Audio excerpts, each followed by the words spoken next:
Good morning, students. Welcome to the statistics class. This is Matthews and this is my channel Statistics by Matthews. Students, in the previous class I have explained to you about statistical investigation and I have explained to you about the stages involved in statistical investigation.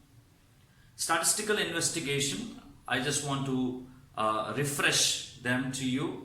And after the refreshing, then we'll move on to the next concept. Right, in statistical investigation, students, there are two stages: planning and preparation is number one. Number two is execution of the survey. I've explained to you all about those planning and preparation and the execution of the survey. What are the points that we have to remember and what are the points that we have to keep in our mind in doing this statistical investigation, or when you are preparing for this investigation. Those points I have mentioned it to you. One of them says object of the inquiry. You should have a clear objective why we are supposed to do this inquiry, what is the reason of that, and for whom we have to conduct this inquiry. All that, you have to have a clear picture, clear idea about that. Number two, scope of the inquiry. And number three is all about the sources of data, then the methods of collection of data, then the format that we have to prepare. All those things are what I have given it to you in detail, so I don't want to go back again. And if you want, you can just check out my channel and you can go back to that organization of data, the first PUC organization of data. It will be 2.2 or 2.3, right? You can see that and you can watch that video once again. So now, students, in the execution of the survey also I have given you some 7 points of that, and all the 7 points which includes we have to set an admin office, and then we have to appoint enumerators. We have to train them, we have to supervise them, we have to follow up the non-respondents, and then we have to make a report, right? It may be a technical report, it may be a general report. All these things as what I have explained it to you in that class. So now let's go ahead. Fine, let's move on in this chapter. They said some of the terms that we need to understand also when we are doing an investigation. Now, number one is all about the collection of data, students. Collection of data, they said. Collection of data. What do you mean by this? It's all about collecting, right, the information. It's all about collecting the information from the people around us, or from the informants, or from the survey, from the field of survey, whatever we are doing this field of survey. From that field of survey, when we are collecting the information, and that will be called as collection of data, students. That will be called as the collection of data. Okay, so you understand this. So in this collection of data, there are some important personalities. There are some important personalities in this whole process of collection of data. There are some important personalities that we have to understand them. Number one is statistical investigator, students. Statistical investigator. Statistical investigator. This is the first personality that we need to understand. Statistical investigator. Now, who is this statistical investigator? Right? Who is this statistical investigator? This may be a question in your mind, right? Yes. Now, the person who is in charge of the survey, the person who has the purpose of conducting the survey, right? The person who is completely taking everything into his control, and the one who wants to do this survey, the one who wants to get the information, and that person will be called as statistical investigator. Statistical investigator is a person who is in charge of the survey, who is involved in the survey, who wants to collect the information regarding the particular survey from the people or from the field of a survey, is what that person will be called as statistical investigator. One who finds out the truth, one who wants to know the truth, one who wants to explore or know or understand about the population, about the field of survey, that person will be called as statistical investigator. Like for example, myself. I want to know about you students. I want to know about all the PUC first year students of Karnataka state. Right. So when I start and do this survey, so then that person, myself, will be called as statistical investigator. So I am a statistical investigator. Right. This is the first personality that you come across in this collection of data. The second one is called as enumerator, students. Enumerator. Right? Who is this enumerator? Enumerator is a person who works for statistical investigator. Understand? Enumerator is a person who works for whom? For statistical investigator. Right? He is the one who goes to the field of survey and collects the data, students. He is the one who will be trained by the statistical investigator and goes into the field of survey and collect the related information or the relevant information regarding that particular survey and submits it to the statistical investigator.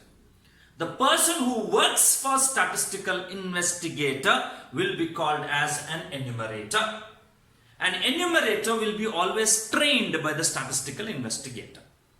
Okay, a trained enumerator will be the best for any statistical investigation. So, this statistical investigator, what he does is, as we have learned in the execution of the survey, we have to appoint them, we have to select them, and we have to train them. Then he is allowed to go into the field of survey and collect the data. So, enumerator is a person who collects the information for the investigator from the respondents or from the informant or from the field of survey. Okay, this is the second personality. Now the third personality are called as informants, students. Informants, or they are also called as respondents. Okay, what they are called? Informants, or they are called as respondent, students. Informants or respondents. Okay. The enumerator from whom the information has to be collected, right? The data from where we will be getting it, the source of the data, right? From whom we have to collect the data, that person will be called as an informant. Like for example is you. I told you if I have to do anything about first PUC students, it is you. You are the informant to me.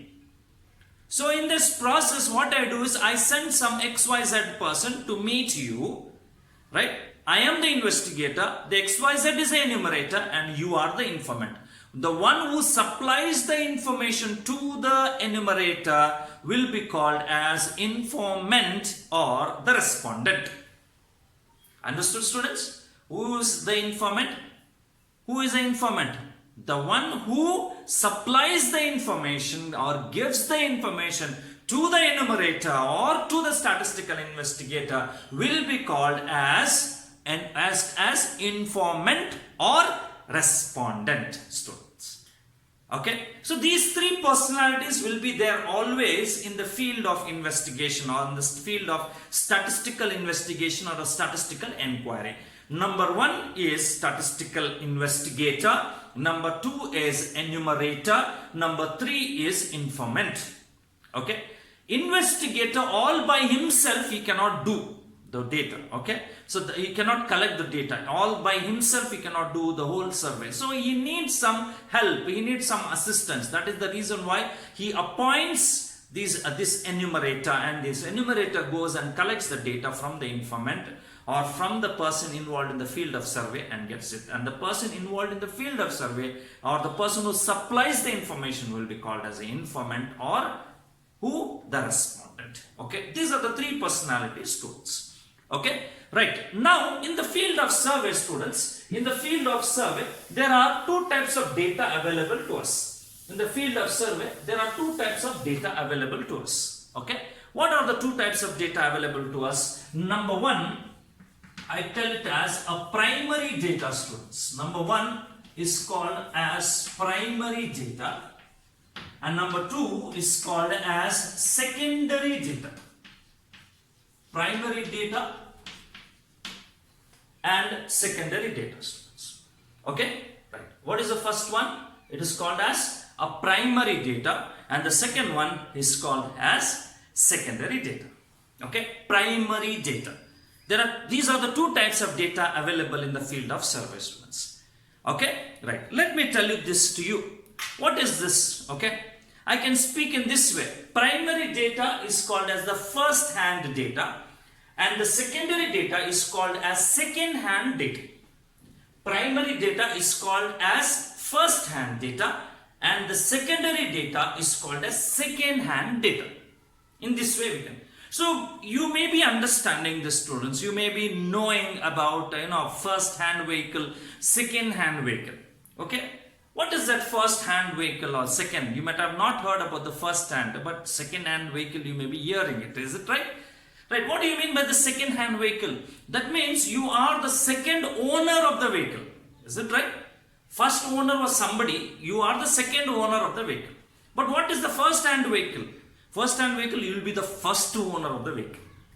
Is it right? So here itself is hidden what is this primary data and secondary data, students, for us. Okay, primary data is like this. The one who goes into the field and collects the data directly from the informants. Okay, either with the help of enumerator or the investigator himself or the enumerator. He hands it over to the enumerator. Enumerator or himself, the investigator, goes into the field of survey, right, and collects the data directly from the informant. When he collects the data directly from the informant, that data will be called as primary data, students. Okay, you understand this? This is a fresh data, student. This is the first hand information supplied by the informant to the investigator or to the enumerator. This is the first hand information, students. This is the first hand information, right, or the fresh data available in the field of survey. Okay, so when you have these things, students, when this is there with you, when this type of a data available with us, right, it is so easy for us to do this whole investigation. Okay, so what I would like to say this to you, students, is the primary data is a fresh data.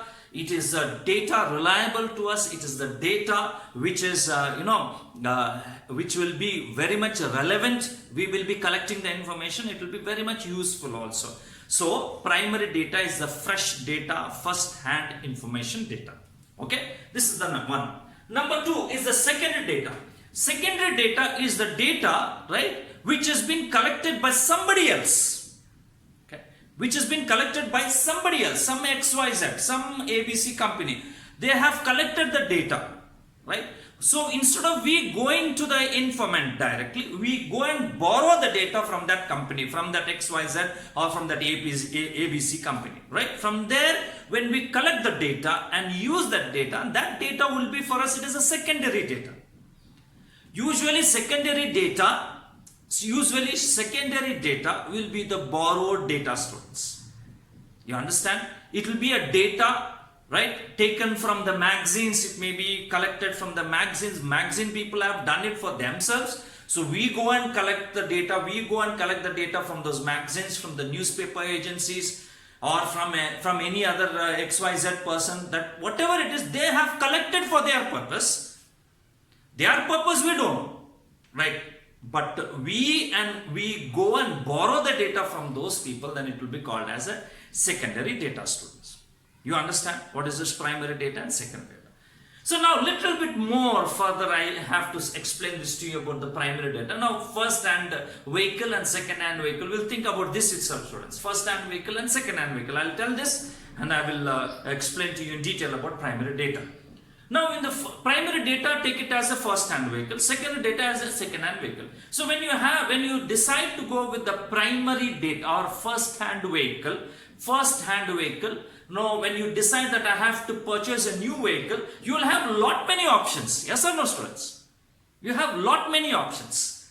Yeah, right. You whether you want to go for a motorcycle, if it is a motorcycle, so which motorcycle, whether I have to go for 100 cc or whether I have to go for 200 cc or whether I have to go for a moped or whether I have to go for a scooterette.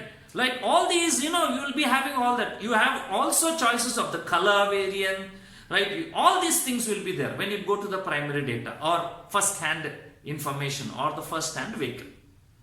Why am I relating this to you is, students, when you go for a primary data, you have various methods in adopting and collecting the data.